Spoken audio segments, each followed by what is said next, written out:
100 ringgit போலி நோட்டை கொடுத்து சிறு வணிகரை ஏமாற்றிய நபருக்கு எதிராக சமூக ஊடகங்களில் கண்டன குரல் வலுத்து வருகிறது. வழக்கமான பரபரப்பில் வியாபாரத்தை கவனித்துக் கொண்டிருந்ததால் தான் அந்த 100 ரிங்கிட் போலியானது என்பதை கண்டறியவில்லை என இச்சம்பவத்தால் பாதிக்கப்பட்ட வணிகர் தனது டிக்டாக் பதிவில் வேதனையாக கூறியுள்ளார். முதலில் அந்நோட்டு உண்மையானது போலவே தெரிந்தது.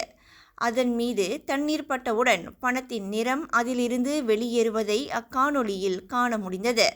சிறு வணிகர்களும் போலி நோட்டால் ஏமாற்றப்படுகிறார்கள் என அந்த வணிகர் தனது பதிவில் எழுதியுள்ளார்.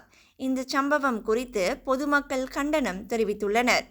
கடையில் கூட்டம் அதிகமாக இருக்கும் சமயத்தில் இதுபோன்ற சம்பவங்கள் நிகழ்கின்றன.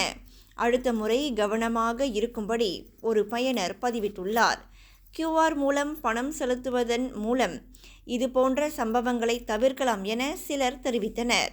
போலி நோட்டுகளை பயன்படுத்தும் மோசடி கும்பலுக்கு எதிராக அரசு கடுமையான நடவடிக்கைகளை முன்னெடுக்க வேண்டும் என பொதுமக்கள் வலியுறுத்தியுள்ளனர்.